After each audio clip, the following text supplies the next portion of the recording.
Hello friends, welcome back to my channel. Today காளானை வச்சு ரொம்ப டேஸ்டான சுவையில் ரொம்ப ஈஸியாக ரொம்ப சுவையாக எப்படி பிரியாணி நம்ம செய்யலாம் பார்க்கலாம். இந்த காளான் பிரியாணி ரொம்ப டேஸ்ட்டாக இருக்கும். நீங்கள் அடிக்கடி மட்டன் சிக்கன் வாங்க தேவையில்லை. வீட்டில் உள்ள பொருட்களை வச்சு காளானை வச்சு நம்ம ஈஸியாக பிரியாணி பண்ணலாம்.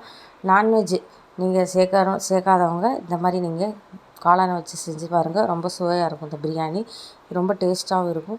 இது எப்படி செய்யலாம் நம்ம பார்க்கலாம். நம்ம சேனலை நீங்கள் ஃபஸ்ட் டைம் பார்க்க வந்தால் சப்ஸ்கிரைப் பண்ணிக்கோங்க. கூட இருக்கிற பெல் ஐக்கானை கிளிக் பண்ணிக்கோங்க. அப்போ தான் நம்ம போடுற வீடியோ உங்களுக்கு உடனுக்குடனே நோட்டிஃபிகேஷனாக வரும். காளான் பிரியாணி ரொம்ப டேஸ்ட்டாக இருக்கும், ரொம்ப சுவையாக இருக்கும். இது சிக்கன் மட்டன் சுவையில் இருக்கும், ரொம்ப டேஸ்ட்டாக இருக்கும். நான் சீரக சம்பாவில் அரிசியில் பண்ணி காட்டியிருக்கேன். நீங்கள் பாஸ்மதி ரைஸில் வச்சு கூட பண்ணலாம், அவ்வளோ சுவையாக இருக்கும். இது ஒருக்கா நீங்கள் பண்ணிங்கன்னா அடிக்கடி பண்ணுவீங்க. எப்போயும் விருப்பமாக குழந்தைங்களுக்கு இந்த மாதிரி வச்சு பண்ணி கொடுங்க. காளானை வச்சு டிஃப்ரெண்ட்டாக பண்ணித்தாங்க. ரொம்ப விரும்பி வாங்கி சாப்பிடுவாங்க. ஒரே மாதிரி சிக்கன் பிரியாணி மட்டன் பிரியாணி செய்கிறத விட இந்த மாதிரி காளானை வச்சு ஒருக்கா செஞ்சு பாருங்கள். ரொம்ப சுவையாக இருக்கும். இது கூட நீங்கள் சிக்கன் வேறு எது வேணால், நீங்கள் தயிர் பச்சடி, தால்ச்சா எது வேணால் ஆட் பண்ணலாம். சிக்கனை சாப்பிட விருப்பம் இல்லை, மட்டன் சாப்பிட விருப்பம் இல்லை, நான்வெஜ் சாப்பிடாதவங்க நீங்கள் இந்த மாதிரி காளானை மட்டும் செஞ்சு பார்க்கலாம். ரொம்ப சுவையாக இருக்கும். இது எப்படி செய்யலாம் பார்க்கலாம். இப்போ அகலமான கடாய் எடுத்துக்கோங்க. அடிக்கனமான கடாய் எடுத்துக்கோங்க. பாத்திரம் அதில் 50 ml ரீஃபண்ட் ஆயில் ஆட் பண்ணிக்கோங்க. அடுத்து 50 ml தேங்காய் எண்ணெய் ஆட் பண்ணிக்கோங்க. ஆட் பண்ணிவிட்டு 4 டேபிள் ஸ்பூன் நெய் ஆட் பண்ணிக்கோங்க. ஆட் பண்ணிவிட்டு நம்ம தேங்காய் எண்ணெய் ஆட் பண்ணியிருக்கனால நுரையாக வரும். இதில் பாருங்கள், நுரையாக வருது பாருங்கள். இப்போ 4-5 ஏலக்காய், 4-5 பட்டை கிராம்பு ஆட் பண்ணிக்கோங்க. அடுத்து பிரியாணி இலை ஆட் பண்ணிக்கோங்க. பிரியாணி இலை ஆட் பண்ணிவிட்டு ஒரு பல்லாரி, ரெண்டு பெரிய பல்லாரி ஆட் பண்ணிக்கோங்க. ஆட் பண்ணிவிட்டு நல்லா வதக்கி விட்டுக்கோங்க. 3 பல்லாரி கூட ஆட் பண்ணிக்கோங்க. ஆட் பண்ணிவிட்டு நல்லா பொன்னிறமாக வதக்கி விட்டுக்கோங்க. தேங்காய் எண்ணெய் ஆட் பண்ணியிருக்கனால நுரையாக போடுது பாருங்கள். தேங்காய் எண்ணெய் 50 ml. நான் 1 கிலோ அரிசி வச்சு செஞ்சு காட்டிடுறேன். 1 கிலோ அரிசிக்கு 100 ml ஆயில் ஆட் பண்ணணும். அதுக்கு 50 ml ரீஃபண்ட் ஆயிலும் 50 ml தேங்காய் எண்ணெயும் 4-5 டேபிள் ஸ்பூன் நெய்யும் ஆட் பண்ணிக்கோங்க. ஆட் பண்ணிவிட்டு பல்லாரி, அடுத்து பச்சை மிளகா, இஞ்சி பூண்டு எல்லாம் ஆட் பண்ணிக்கோங்க. ஆட் பண்ணிவிட்டு நல்லா பொன்னிறமாக, பச்சை வாடை போகிற அளவுக்கு பொன்னிறமாக நல்லா வதக்கி எடுத்துக்கோங்க.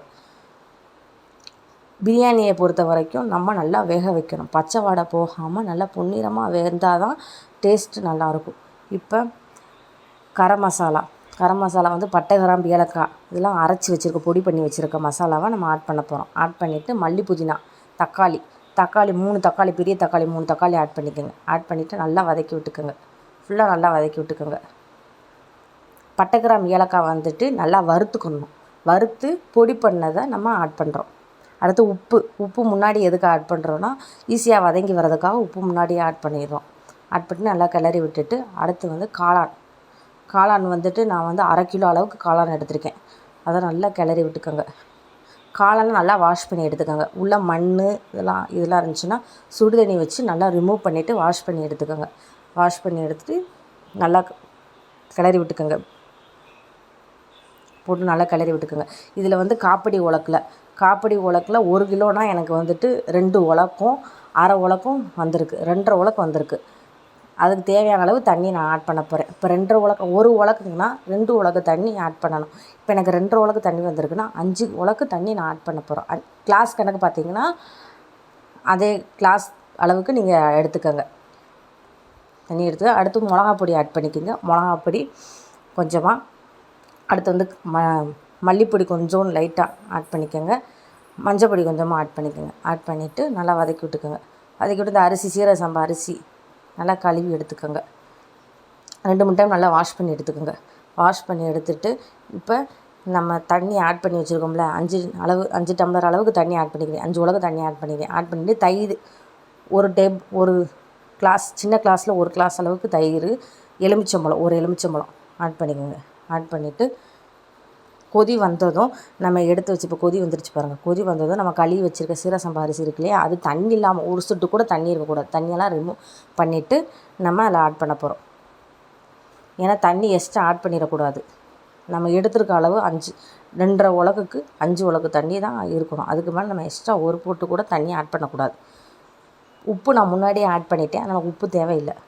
முன்னாடியே ஆட் பண்ணனால உப்பு போடலை நான். இப்போ நல்லா கொதி வந்ததும் கிண்டி விட்டுக்கிட்டே இருக்குங்க. கிண்டி விடாமல் விட்டுறக்கூடாது, அடிக்கடி கிண்டி விட்டுக்கிட்டே இருக்கணும். ஏன்னா அடியில் அடி பிடிச்சிருக்கு வாய்ப்பு இருக்குது. அதனால் கிண்டி விட்டுக்கிட்டே இருக்கணும். இப்போ தண்ணியெல்லாம் வற்றி வந்துருச்சு பாருங்கள். தண்ணியெல்லாம் வற்றி வந்தது. இது இப்போ கரெக்டாக இருக்குது பாருங்கள். இதை நம்ம தம்மு போட போகிறோம். அடியில் தோசைக்கல் வச்சு தம் போட போகிறோம். மேலே வந்துட்டு சுடு தண்ணி, ஒரு பாத்திரத்தில் சுடு தண்ணி வச்சு அதுக்கு மேலே வச்சுக்கிறோம். கீழே தோசைக்கல், அதுக்கு மேலே சுடு தண்ணி வச்சு ரெண்டையும் நம்ம தம் போட போகிறோம். தம் எதுக்கு போடுறோம்னா நல்லாயிருக்கும். நம்ம கொலகொலப்பாக இல்லாமல் பிரியாணி பார்க்க நல்லாயிருக்கும். ஒட்டாமல் பிசு பிசுப்பு இல்லாமல் நல்லா வரும். அதுக்காக நம்ம தம் போடுறோம். இப்போ மேலே இங்கேயும் தம் போட்டாச்சு. தம் போட்டு அடுத்து எடுத்து பாருங்கள். பிரியாணி பார்க்க ரொம்ப டேஸ்ட்டாக இருக்கும், ரொம்ப சுவையாக இருக்கும். இது கூட தாளிச்சா தயிர் பச்சடி சேர்த்து வச்சு சாப்பிட ரொம்ப நல்லா டேஸ்ட்டாக அற்புதமாக இருக்கும். இது நீங்கள் அடிக்கடி சண்டே லீவு டயத்தில் குழந்தைங்களுக்கு பண்ணி கொடுங்க, நல்லாயிருக்கும், ரொம்ப சுவையாக இருக்கும். இது நீங்கள் ஒரே மாதிரி பண்ணாமல் இந்த மாதிரி டிஃப்ரெண்ட்டாக பண்ணி கொடுங்க. லஞ்சு நல்லா விருப்பமாக வாங்கி சாப்பிடுவாங்க. குழந்தைங்களுக்கு ரொம்ப பிடிக்கும் காளான் வச்சு பண்ணி கொடுக்குறது. வெஜிடபிள் மாதிரி இந்த இதுவும் டிஃப்ரெண்ட்டாக இருக்கும். வெஜிடபிள் பிரியாணி மாதிரி இந்த பிரியாணியும் டிஃப்ரெண்ட்டாக இருக்கும், ரொம்ப டேஸ்ட்டாக இருக்கும். இது எப்படி இருக்குதுன்னு செஞ்சுட்டு பார்த்துட்டு கமெண்ட் பாக்ஸில் கமெண்ட் பண்ணுங்கள்.